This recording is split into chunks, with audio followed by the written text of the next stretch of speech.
With the Chargers' playoff hopes hanging on by a thread, they need to take care of business in Green Bay, and the best way to do that is by protecting their superstar quarterback. You are Locked On Chargers, your daily podcast on the Los Angeles Chargers, part of the Locked On Podcast Network, your team every day.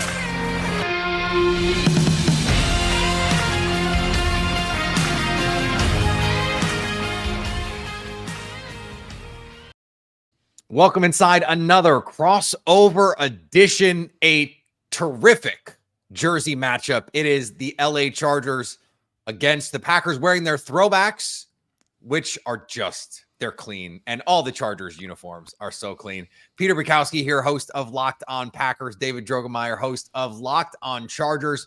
And I apologize in advance. I'm going to say San Diego Chargers. I promise at least once in the course of this recording. Today's episode, our version of Crossover Thursday that we're going to be doing here today, brought to you by our friends at Prize Picks, the easiest and most exciting way to play daily fantasy football. Go to prizepicks.com/LockedOnNFL and use the code all lowercase LockedOnNFL for that first deposit match up to $100. David, this season has not gone quite to plan for either one of these teams. The degrees are a little different. I think some higher expectations in LA, but both of these teams come in really hungry to get a win. So where is this team right now? Where is the fan base right now? Because it seems like that's the biggest storyline as we come in here. Both of these teams pretty desperate to get a win.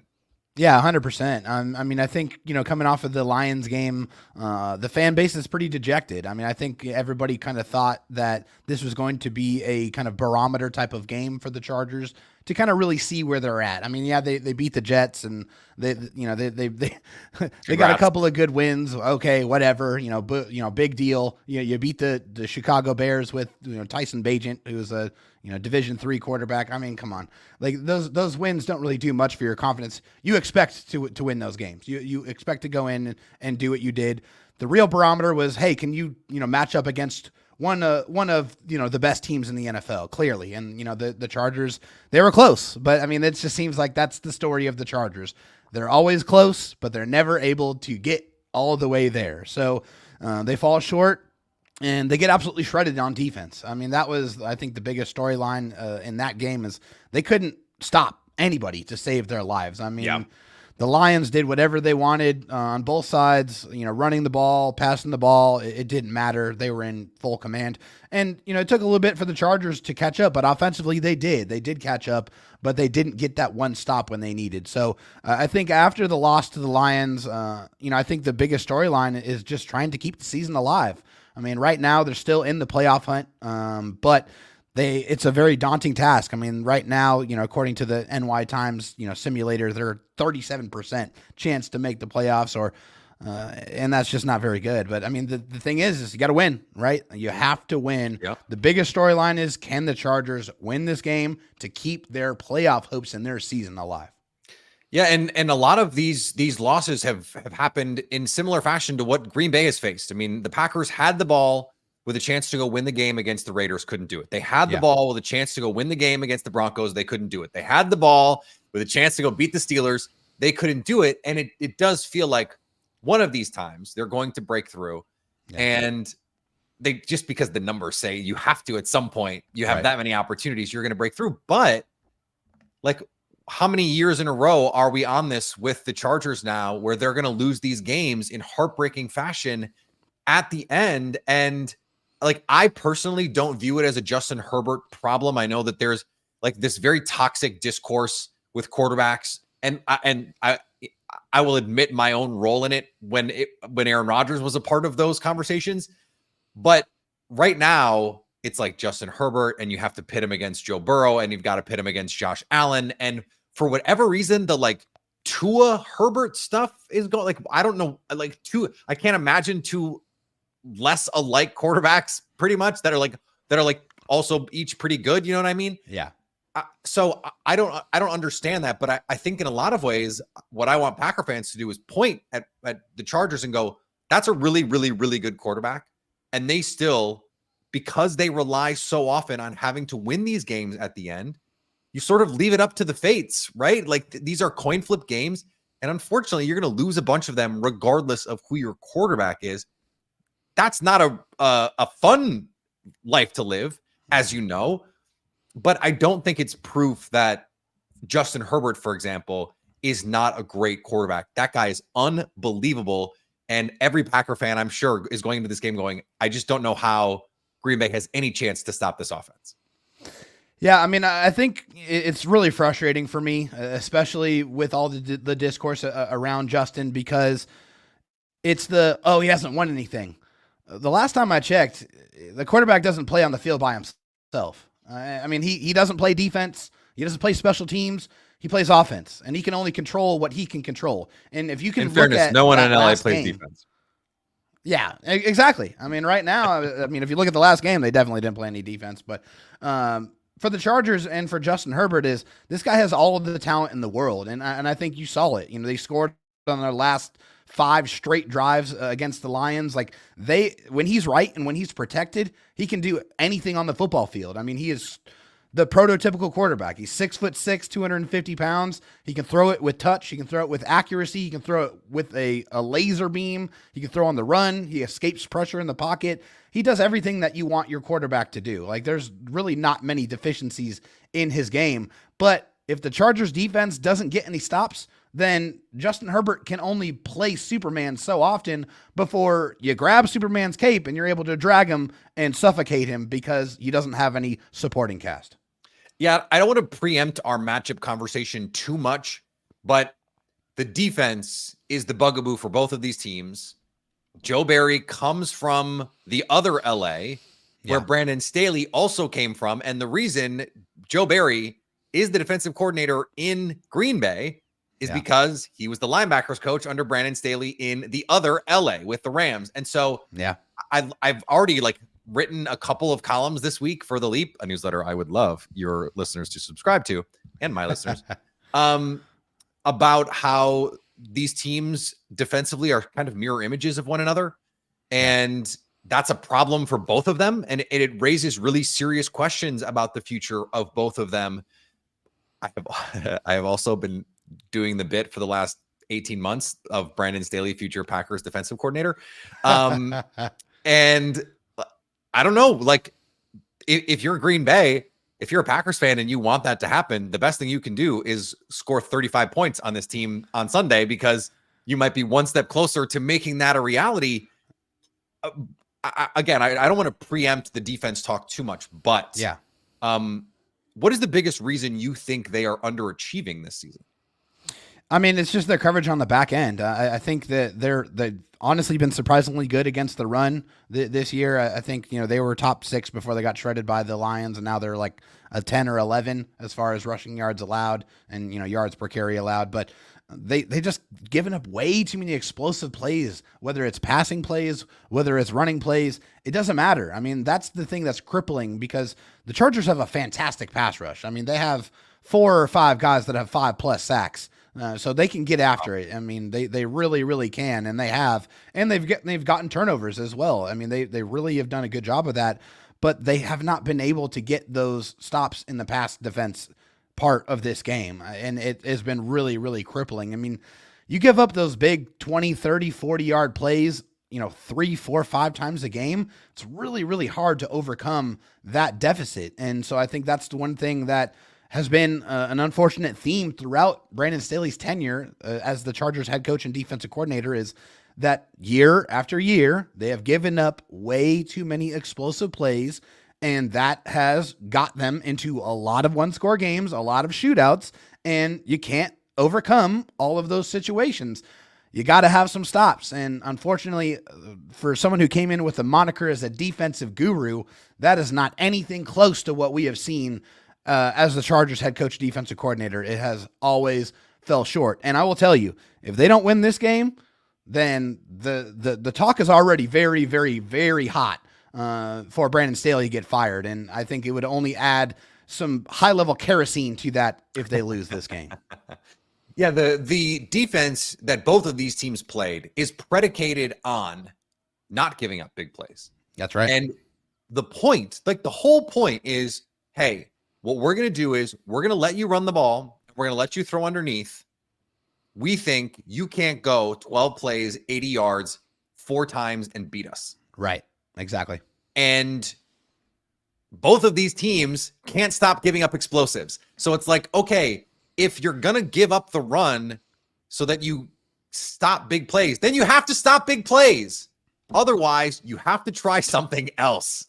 And both of these teams have stubbornly said, nah, we're good. So let's dig into some of these matchups coming up here in just a second. A Locked On Packers, Locked On Chargers crossover Thursday. But first, I need to tell you guys about one of my favorite things ever, and of course, I'm talking about DoorDash. Why root your team on an empty stomach? Order on DoorDash and save for your football watch parties. One of the best things about DoorDash is finding hidden gems in your community and getting them delivered right to you. I love scrolling DoorDash to help find places to try and also supporting local restaurants. This week, the local restaurant we're locked on is Little Pan. Little Pan specializes in pan-fried buns that you have to try for having some of the freshest ingredients in town. Make sure you try the house special pork buns and the rainbow dumplings. Since you listen to this show, you can save some money on that delicious food. Get 50% off up to a $10 value when you spend $15 or more on your first order when you download the DoorDash app and enter code LOCKED23, subject to change, terms apply. That's 50% off up to $10 value when you spend $15 or more on your first order when you download the DoorDash app and enter code LOCKED23, subject to change, terms apply. Man, I'm hungry. That sounds wonderful. I love all the bows and the pork buns, chicken buns, all that stuff. Oh, man. Let's dig into some of the matchups here. We mentioned this is a pair of teams that struggled defensively, but the pass rushes on both sides, they're going to be matchups to watch. This is a game where you have to win offensively in the trenches against what has, for each team over the course of the season, been overmatched defensive fronts. So if you're the Chargers, and you look at this team, we don't know if Jair Alexander is going to play. He did not practice on Wednesday. Carrington Valentine and Corey Ballantyne, if you can imagine that those are the names that I have to try and keep straight. Oh, man. And the players, by the way, Corey Ballantyne, a special teams player, after they traded Russell Douglas, Eric Stokes still on IR. If you're the Chargers, this feels like the game where they're going to say, okay, we're going to get in the gun. We're going to throw it 45 times and dare you to keep up with us.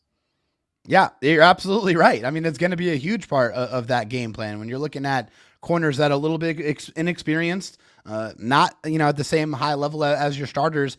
The one thing that was unfortunate against the Lions is that Keenan Allen got a little bit banged up. Yeah. He hurt his shoulder, although he did go back into that game and subsequently catch a touchdown pass after he came back in. So I don't think it's that serious for Keenan. I mean, he is an 11-year veteran in the NFL and by all accounts having one of the best seasons of his career. I mean, he's on the injury report every week and still plays, it seems like. Yeah. Yeah. Not this year. He's been pretty healthy, but yeah, he's definitely on the injury report this week.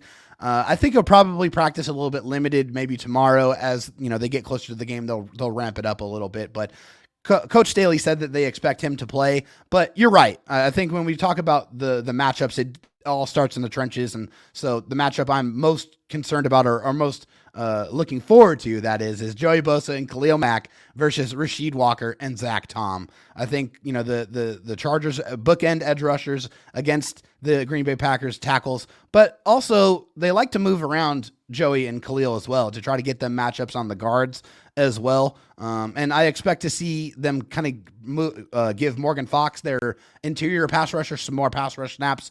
It seems like his pass rush snaps to go down week after week, which is insane to me because he has 5 sacks on the interior, which is special. He's a guy that needs to get more time, but if the Chargers pass rush doesn't get home, then I think Jordan Love has shown that he has some good arm talent. He can extend plays. He can make throws down the field.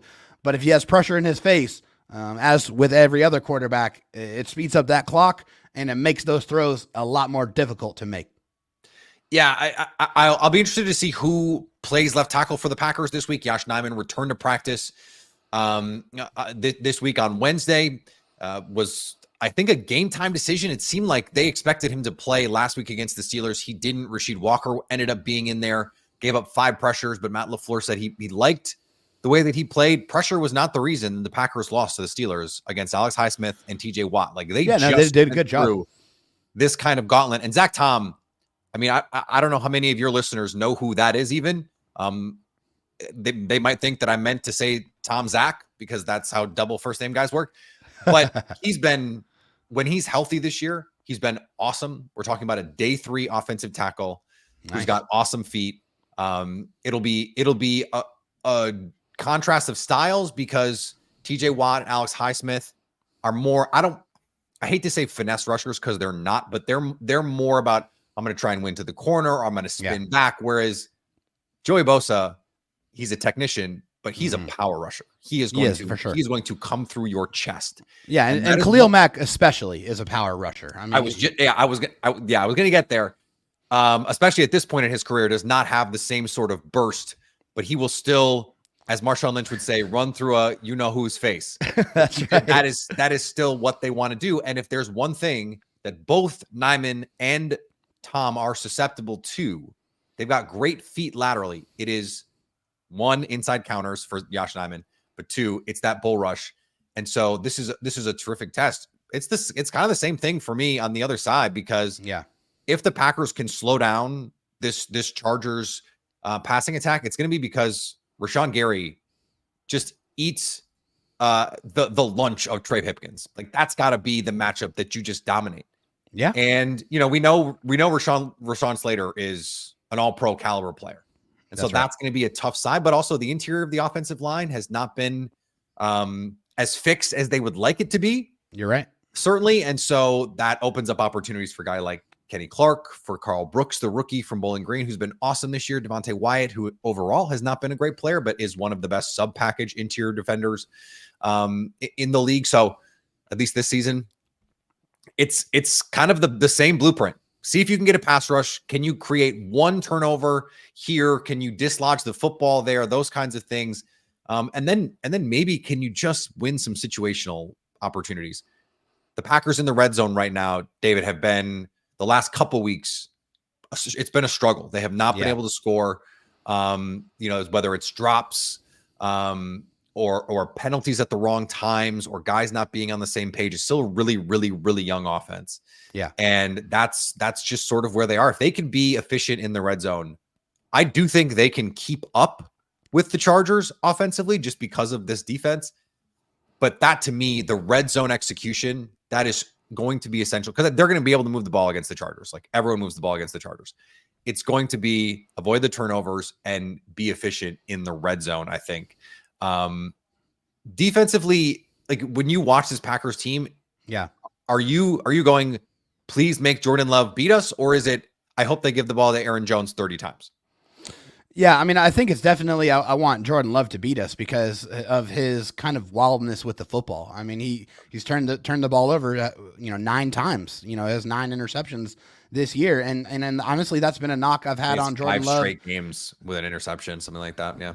Yeah, I mean, it's been my knock on him even when I was evaluating him when he was coming out of school. It's the same thing. He is very much in that kind of Brett Favre kind of status. I have a fantastic arm. I'm going to go put it up. I trust my arm more than I trust your defense, and I'm going to go make a throw. Yeah. And it just it doesn't work out as much for him because he has a little bit too much confidence in his arm talent and throwing ability. And I think the Chargers have capitalized on those opportunities. So I definitely would much rather Jordan Love be throwing the ball. And I saw some wow throws for sure, but I also saw some bad throws that turned into interceptions or ended drives for the Packers. So I think if the Packers run the football and control the clock, that's what they want to do. They want to be able to keep, the Chargers offense on the sideline and, their offense on the field. So I think that's definitely what I would want in this game. A lot less running and a lot more throwing for me. I feel like also that opens up the pass rush opportunities as well.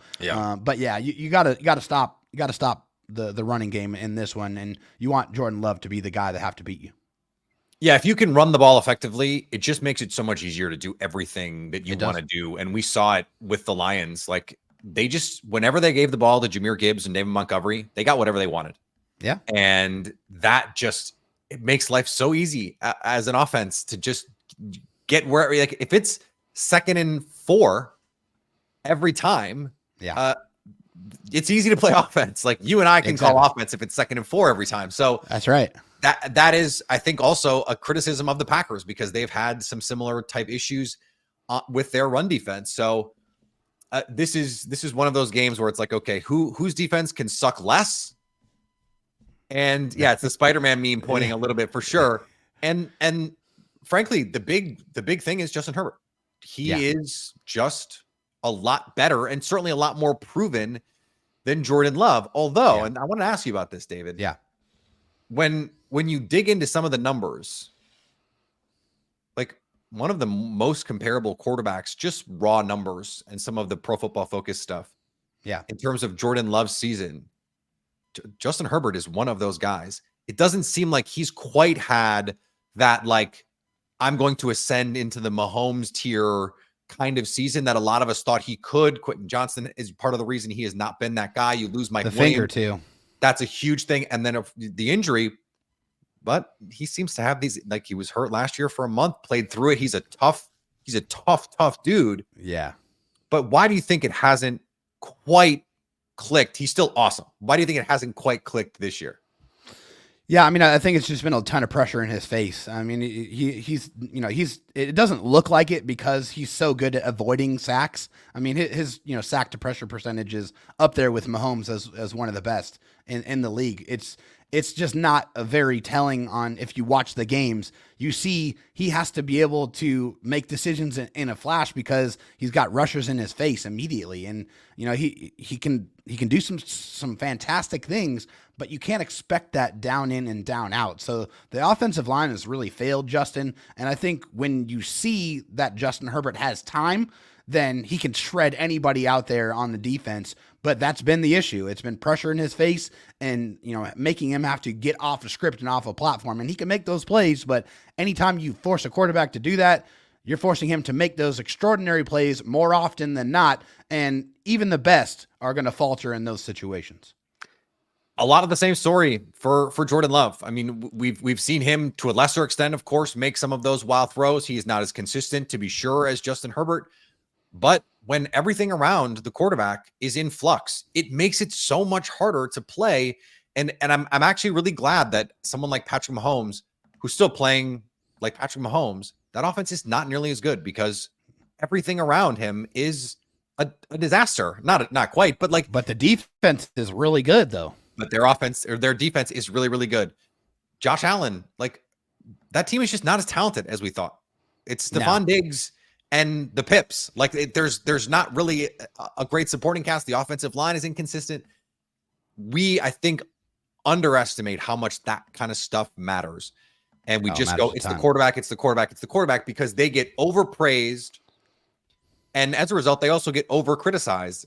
That's right. And I think that's happening right now. All right. We're going to talk about ways these teams can win, how this is all going to play out, which fan base, both. I've been saying all week in interviews, David, no matter what happens, I know this for sure. Both teams are going to come out of this game going, God, that sucked. So we're going to talk about why that is coming up in just a second here. Locked on Packers, Locked on Chargers, a crossover Thursday. But first, I got to tell you guys about Jace Medical. We spend a lot of time together, you and I. We get fired up together on wins and losses, who starts and who sits. I'm thankful for that connection that we have. And today, I want our chat to be a little bit more personal. Whether you're on an extended travel, bracing for a major weather event, or limited by yet another supply shortage, you are covered, my friend, thanks to our partners at Jace Medical. Life-saving antibiotics and a long list of daily medications can be ordered in a 1-year supply, even ED generics for Cialis, Viagra, and Revito prescriptions. Go online right now at jacemedical.com to receive your 12-month supply of your daily medication. Remember to use promo code LOCKEDON at checkout for a discount as well. A verified customer had to say this about Jace: "I am thankful for this service. Supply chain issues have caused me to cut my pills in half to have it. I ordered most of my daily meds with a year's supply. I also ordered antibiotic kit. I feel secure now. Prices are lower than the local pharmacies. I highly recommend this for everyone. If you know someone you love would get some peace of mind by having a year's supply of daily meds, go to jacemedical.com to see if this offer is for you. Remember to use promo code LOCKEDON20 Locked On for $20 off your purchase. That is promo code Locked On for $20 off your purchase.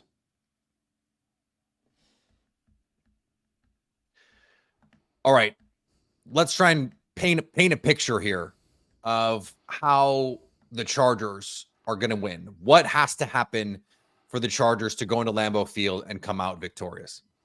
Yeah, I mean, I kind of alluded to it a little bit in the last segment, but it's protect Justin Herbert. I mean, if you're able to protect Justin Herbert, he can make all of the throws and he can score at will. And, you know, you're talking about the kind of the red zone woes for the Green Bay Packers. It is not the case for the Chargers. They have the second best red zone offense in the NFL. So when they get into the red zone, they are punching it in to the end zone more often than not. So for the Chargers, and one thing I noticed as well in the last game is Justin Herbert is able to kind of catch the defense in, you know, a favorable situation for him to be able to find personnel groupings that he feels like he can attack.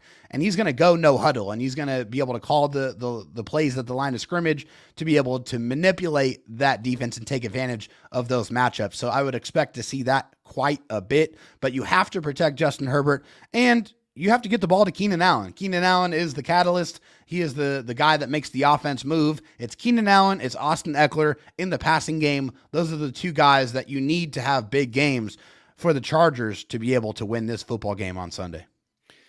So I know we've not really mentioned his name, and that's my fault. But to me, Aaron Jones is the key to this game. And there are a couple reasons why. The biggest is, if you want the blueprint for how I think the Packers are going to play on Sunday, go watch the Rams game. Similar style of defense, right? Raheem Morris was brought in to basically copy Brandon Staley. Does not come from that tree of defense. And he put his own spin on it. Raheem Morris is a really good coach. But the Packers went to a lot of heavy personnel, a lot of 12, a lot of 21 with two tight ends or two running backs on the field. Sometimes a little 22. I haven't seen 22 personnel in Green Bay in a long time, but I was here for it. It was really fun. They used a lot of creative run looks. It was the most Matt LaFleur I've seen this offense look maybe ever. And Aaron Jones was a huge part of that, over 20 carries, in that he was a part of the passing game, a part of the running game. And they used him as a wing, motioned him in the backfield, wide as a receiver, in the backfield next to A.J. Dillon, in the backfield solo. And there are matchups that they can create as well. Kenneth Murray, who was, by the way, a player a lot of Packer fans wanted in Green Bay, he's had his struggles. And so can you get Aaron Jones matched up on a linebacker on third down, for example, when the Chargers are going to play a little bit more zone man coverage than they would on first and second down? Yeah. So I think that's the key. If they can stay not balanced, because I don't really care about balance, honestly.